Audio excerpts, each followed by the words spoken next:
स्वतःवर प्रेम असलं तर दुसरी व्यक्ती तुमची कमजोरी बनत नाही.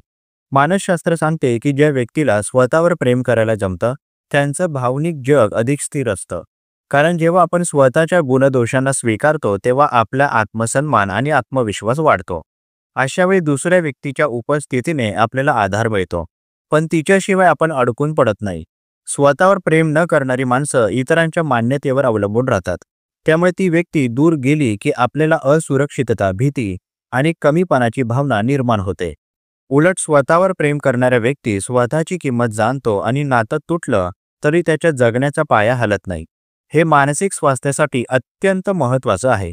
कारण मजबूत आत्मसन्मान म्हणजे कुणावर अति अवलंबित्व न ठेवता नात्यांना समानतेने आणि निरोगी दृष्टिकोनातून जगणं. त्यामुळे स्वतःवर प्रेम करा, जेणेकरून दुसरी व्यक्ती तुमची ताकद ठरावी, कमजोरी नाही. धन्यवाद.